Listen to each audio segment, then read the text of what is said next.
आप सभी का SR success towards channel में स्वागत है। हम पढ़ रहे हैं चैप्टर 7 पी ब्लॉक के तत्व। आज का हमारा टॉपिक है समूह 16 के तत्व सल्फर के ऑक्सी अम्ल। तो आज हम सल्फर के ऑक्सी अम्ल के नाम, उसके सूत्र, संरचना, ऑक्सीकरण अवस्था को समझेंगे। तो आज के टॉपिक को समझने के लिए और इसे इजी बनाने के लिए मैं सीमा मैम के साथ वीडियो के अंत तक बने रहिए, ताकि आज के टॉपिक को समझने में आपको आसानी हो। और आपको वीडियो पसंद आई तो लाइक जरूर कीजिए, शेयर कीजिए, और मेरे चैनल को फर्स्ट टाइम वॉच कर रहे हैं तो आप सब्सक्राइब जरूर कीजिए और बेल आइकन को दबाइए, ताकि इसी प्रकार की वीडियो की नोटिफिकेशन आपको सबसे पहले मिले। बोर्ड एग्जाम के लिए यह क्वेश्चन सल्फर के ऑक्सी अम्ल के नाम, सूत्र, संरचना और उसकी ऑक्सीकरण अवस्था लिखिए, या फिर क्वेश्चन रहता है कि सल्फर के किन्हीं 5 ऑक्सी अम्लों के नाम, उसके सूत्र और संरचना लिखिए, या सल्फर के किन्हीं 5 ऑक्सी अम्लों को विस्तार से समझाइए। इस प्रकार का क्वेश्चन पूछा जाता है तो ये इम्पोर्टेंट क्वेश्चन है। तो आप वीडियो को स्किप ना करें, वीडियो को कंटिन्यू देखें, आप मेरे साथ बने रहिए। आपको मैं अंत में सल्फर के ऑक्सी अम्ल को याद करने के लिए ट्रिक बताऊंगी। उस ट्रिक के माध्यम से आप सल्फर के ऑक्सी अम्ल को नहीं भूल सकेंगे, और बहुत आसान तरीके से बताऊंगी ताकि आप इसको अच्छी तरीके से समझ सकें। तो चलिए आज की क्लास स्टार्ट करते हैं। सल्फर के ऑक्सी अम्ल, तो सल्फर के 7 ऑक्सी अम्ल है, जैसे कि हमको यहाँ पर प्रदर्शित है। तो हम इसमें नाम, इसका सूत्र, संरचना, ऑक्सीकरण अवस्था और लक्षण को समझेंगे। सल्फर के ऑक्सी अम्ल में फर्स्ट ऑक्सी अम्ल है सल्फ्यूरस अम्ल। सल्फ्यूरस अम्ल का सूत्र H2SO3 होता है। अब हमको इसकी संरचना बनाना है, जिसमें हाइड्रोजन 2 और सल्फर 1 और ऑक्सीजन 3 होना चाहिए। तो यहाँ पर सल्फर चूंकि केंद्रीय परमाणु है, इसको सूत्र को देख करके हमको समझ में आ रहा है कि सल्फर केंद्रीय परमाणु है। तो सल्फर केंद्रीय परमाणु और इसकी संख्या 1 है, तो हम इसको सेंटर में रखेंगे। यहाँ पर हमको सामान्य ये समझना है इस संरचना से कि कहाँ पर कौन सा परमाणु जुड़ेगा। तो सल्फर चूंकि केंद्रीय परमाणु है और इसका परमाणु क्रमांक होता है 16, यानी कि इसमें इलेक्ट्रॉन के भरने का क्रम होता है 2, 8 और 6, यानी कि बाह्यतम कोश में होते हैं 6 इलेक्ट्रॉन। और ऑक्सीजन का परमाणु क्रमांक होता है 8, जिसमें इलेक्ट्रॉन के भरने का क्रम 2 और 6 होता है। मतलब ऑक्सीजन के भी बाह्यतम कोश में 6 इलेक्ट्रॉन होते हैं। तो यहाँ पर सल्फर ऑक्सीजन से डबल बॉन्ड से और सल्फर 2 ऑक्सीजन से सिंगल बॉन्ड से जुड़ा रहता है। और जो ऑक्सीजन होता है, इसमें हाइड्रोजन का परमाणु क्रमांक 1 होता है, तो इसके बाह्यतम कोश में 1 इलेक्ट्रॉन होते हैं। तो जो हाइड्रोजन है ये ऑक्सीजन से, मतलब 2 अलग अलग ऑक्सीजन से 2 अलग अलग हाइड्रोजन जुड़ते हैं सिंगल बॉन्ड बना करके।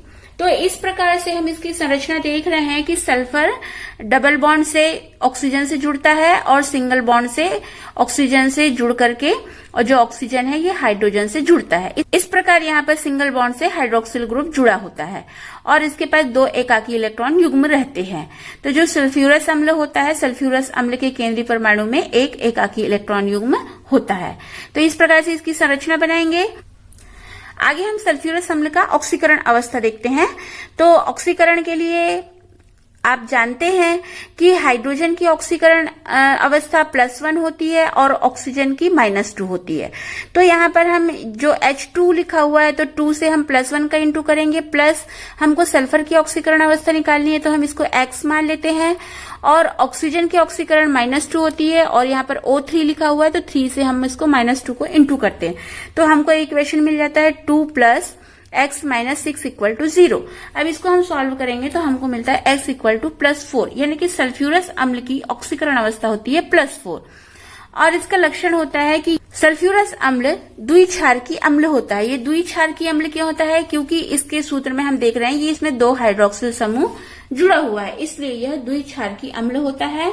और सल्फ्यूरस अम्ल मुक्त अवस्था में नहीं पाया जाता है और ये प्रबल अपचायक होता है।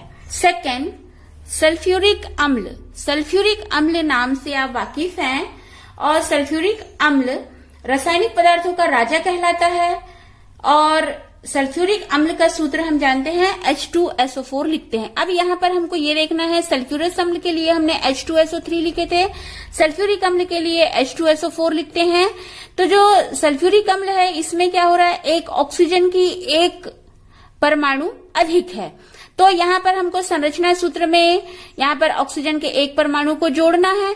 तो संरचना भी हमको जैसा सेम सल्फ्यूरस अम्ल के जैसा है, बस इसमें अंतर क्या है कि जो यहाँ पर एकाकी इलेक्ट्रॉन युग्म उपस्थित था तो यहाँ पर ऑक्सीजन जुड़ रहा है, यानी कि यहाँ पर डबल बॉन्ड से ऑक्सीजन जुड़ जाएगा। और सेम हमको H2SO3 के जैसा ही संरचना है, तो इसको ध्यान रखेंगे संरचना बनाने के समय और इसको गलत नहीं करेंगे।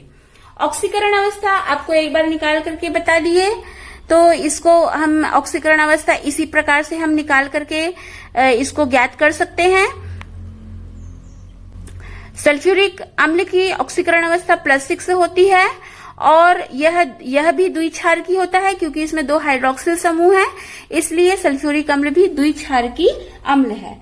और ये स्थायी होता है, प्रबल ऑक्सीकारक होता है और निर्जलीकारक होता है, यानी कि सल्फ्यूरिक अम्ल को जल के अणु को शोषण कराने के लिए इसका उपयोग किया जाता है। थर्ड ऑक्सी अम्ल है पर ऑक्सी मोनोसल्फ्यूरिक अम्ल, इसे कैरो अम्ल भी कहा जाता है। इसका सूत्र होता है H2SO5। अब यहाँ पर देखिए H2SO4, इसके बाद में यहाँ पर आ गया H2SO5, तो यहाँ पर एक ऑक्सीजन फिर बढ़ गया। तो हमको संरचना में यहाँ पर ध्यान रखना है कि संरचना में एक ऑक्सीजन को और बढ़ाना है। तो जो H2SO3 उसमें हमने एक ऑक्सीजन बढ़ाया और फिर H2SO4 की संरचना बनाई। अब H2SO5 यानी पर ऑक्सी मोनोसल्फ्यूरिक अम्ल में एक ऑक्सीजन और बढ़ा हुआ है, तो संरचना में हमको यहाँ पर ध्यान रखना है कि एक ऑक्सीजन को और बढ़ा देना है। तो यहाँ पर जो हाइड्रोक्सिल ग्रुप है ये 2 ही है, लेकिन जो ऑक्सीजन है, जो सल्फर केंद्रीय परमाणु है, ये 2 डबल बॉन्ड से ऑक्सीजन से जुड़ा हुआ है, सिंगल बॉन्ड से ऑक्सीजन से जुड़ा हुआ है और सिंगल बॉन्ड से हाइड्रोक्सिल ग्रुप से जुड़ा हुआ है। और जो एक ऑक्सीजन होता है ये ऑक्सीजन ऑक्सीजन जुड़े होते हैं और एक ऑक्सीजन हाइड्रोजन से जुड़ा होता है। इस प्रकार से यहाँ पर भी 2 हाइड्रोक्सिल ग्रुप होते हैं। पर ऑक्सी मोनोसल्फ्यूरिक अम्ल की ऑक्सीकरण अवस्था +8 होती है और पर ऑक्सी मोनोसल्फ्यूरिक अम्ल द्विक्षारकी अम्ल होता है। यहाँ पर ये स्थायी अम्ल है और ये क्रिस्टली ठोस होता है और प्रबल ऑक्सीकारक अम्ल है। फोर्थ, थायोसल्फ्यूरिक अम्ल। अब इसका सूत्र बिल्कुल अलग है। जो ऊपर के हमने सल्फ्यूरस अम्ल, सल्फ्यूरिक अम्ल और परऑक्सी मोनोसल्फ्यूरिक अम्ल देखे, उससे इसका सूत्र बिल्कुल अलग है, H2S2O3। इसको आप ध्यान रखेंगे जिससे हम आगे के सूत्र को आसानी से समझ पाएंगे। तो H2S2O3 ये थायोसल्फ्यूरिक अम्ल का सूत्र है। इसकी संरचना देखेंगे तो इसमें हाइड्रोजन की संख्या 2, सल्फ्यूर की संख्या 2 और ऑक्सीजन की संख्या 3 होनी चाहिए। तो यहाँ पर हमको ध्यान रखना है कि सल्फर 2 है, यानी कि केंद्रीय परमाणु तो ये सल्फर ही है, लेकिन सल्फर की संख्या 2 है, तो यहाँ पर सल्फर और सल्फर डबल बॉन्ड से जुड़े होते हैं और एक ऑक्सीजन डबल बॉन्ड से सल्फर से जुड़ा होता है और सिंगल बॉन्ड से हाइड्रोक्सिल ग्रुप जुड़े होते हैं। तो 2 हाइड्रोक्सिल ग्रुप यहाँ पर जुड़ा हुआ है जो कि सिंगल बॉन्ड से जुड़ा होता है और इसकी ऑक्सीकरण संख्या निकालेंगे तो ये हमको प्राप्त होता है +2। तो थायोसल्फ्यूरिक अम्ल की ऑक्सीकरण अवस्था +2 होती है। आप कमेंट्स बॉक्स में मुझे बताइए कि आप ऑक्सीकरण अवस्था निकाल पा रहे हैं या नहीं। तो ये +2 ऑक्सीकरण अवस्था प्रदर्शित करता है। थायोसल्फ्यूरिक अम्ल द्विक्षारकीय अम्ल है। यह मुक्त अवस्था में नहीं पाया जाता है और जो थायोसल्फ्यूरिक अम्ल है यह स्थायी लवण है। फिफ्थ, डाइथायोनिक अम्ल। डाइथायोनिक अम्ल का सूत्र H2S2O6। अब यहाँ पर देखिए, यहाँ पर थायोसल्फ्यूरिक अम्ल के लिए H2S2O3। अब यहाँ पर ऑक्सीजन की संख्या दुगनी हो गई है, H2S2O6। तो अब यहाँ पर हमको ध्यान रखना है कि हाइड्रोजन की संख्या 2, सल्फर की संख्या 2 और ऑक्सीजन की संख्या 6, मतलब दुगना है। मतलब कि अब यहाँ पर 2 सल्फर है तो दोनों सल्फर एक केंद्रीय परमाणु है और इसमें ऑक्सीजन जो है डबल बॉन्ड से जुड़ रहे हैं, तो इसमें 4 डबल बॉन्ड से 4 ऑक्सीजन जुड़ेंगे और एक सिंगल बॉन्ड से हाइड्रोक्सिल ग्रुप जुड़ेगा और जो सल्फर होते हैं ये दोनों आपस में सिंगल बॉन्ड से जुड़े रहते हैं। इसकी ऑक्सीकरण संख्या +5 होती है और यह द्विक्षारकीय अम्ल है। डाइथायोनिक अम्ल मुक्त अवस्था में नहीं पाया जाता है, लेकिन इसके लवण स्थायी होते हैं। 6. पायरोसल्फ्यूरिक अम्ल। पायरोसल्फ्यूरिक अम्ल का सूत्र H2S2O7। अब यहाँ पर देखिए, जो डाइथायोनिक अम्ल का सूत्र H2S2O6। अब यहाँ पर ऑक्सीजन की संख्या एक बढ़ गई है, मतलब कि जो H2S2O6 की जो संरचना थी, इसमें एक ऑक्सीजन बढ़ गया है। तो पायरोसल्फ्यूरिक अम्ल में हमको एक ऑक्सीजन को जोड़ना है, तो डाइथायोनिक अम्ल की तरह संरचना बनाएंगे। सल्फर सल्फर जो यहाँ पर सिंगल बॉन्ड से जुड़े थे, इनके बीच में ऑक्सीजन, तो ऑक्सीजन सिंगल बॉन्ड से एक सल्फर से जुड़ेगा और दूसरे सल्फर से भी सिंगल बॉन्ड से जुड़ेगा।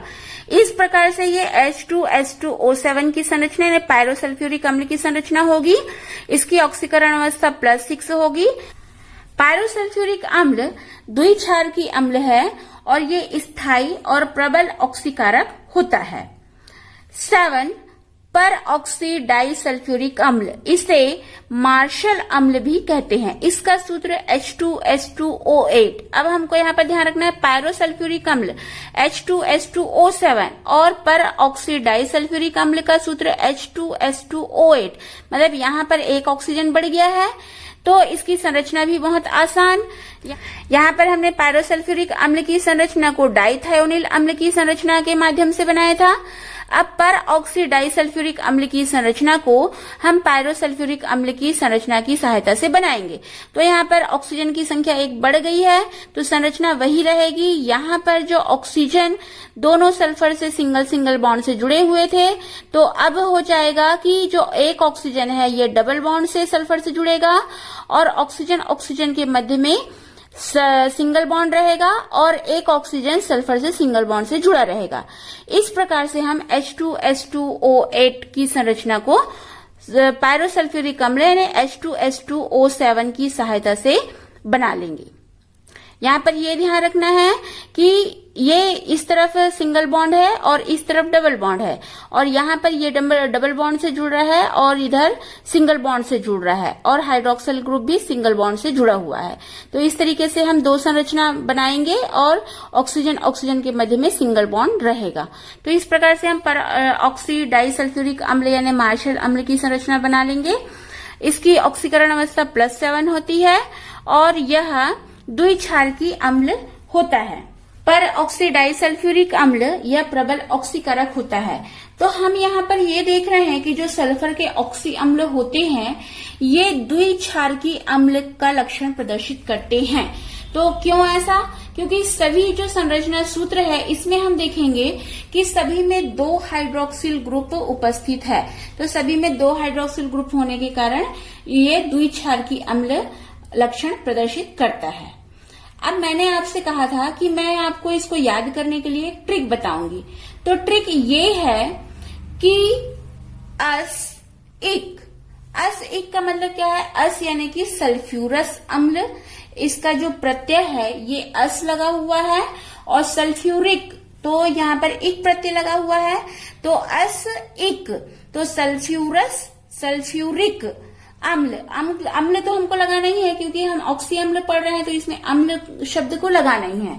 तो सल्फ्यूरस अम्ल और सल्फ्यूरिक अम्ल, ये 2 अम्ल के नाम याद हुए आपको। इसके बाद में हमको ये ध्यान रखना है, पर ऑक्सी मोनो थायो डाइथायोनिक पायरो पर ऑक्सी डाई सल्फ्यूरिक अम्ल, इसमें केवल एक ही सल्फ्यूरस अम्ल है, बाकी सभी सल्फ्यूरिक अम्ल है। तो इसमें हमको ऐसा नहीं है कि कंफ्यूजन हो जाएगा, केवल हमको ये ध्यान रखना है कि जो पहला सल्फर का ऑक्सी अम्ल है ये सल्फ्यूरस अम्ल है, और बाकी जो भी ऑक्सी अम्ल है ये सल्फ्यूरिक अम्ल है। तो एक तो हमको सल्फ्यूरिक अम्ल पता चल गया, और उसके अलावा हमको 5 और नाम याद रखने हैं। तो 5 नाम याद रखने के लिए आपको देखिए मैंने नंबरिंग भी की हुई है।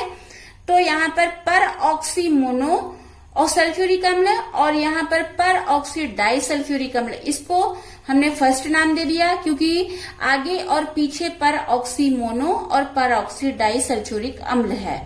यहाँ पर कैरो अम्ल और यहाँ पर मार्शल अम्ल। इसके बाद जो सेकंड नंबर पर आता है थायो सल्फ्यूरिक अम्ल, और इधर से सेकंड नंबर पर आता है पायरो सल्फ्यूरिक अम्ल। तो यहाँ पर ये सल्फ्यूरिक अम्ल है, तो थायो सल्फ्यूरिक अम्ल और पायरो सल्फ्यूरिक अम्ल। और जो सेंटर में थर्ड नंबर जिसको दिया गया है वो बिल्कुल अलग है, ये है डाइथायोनिक अम्ल।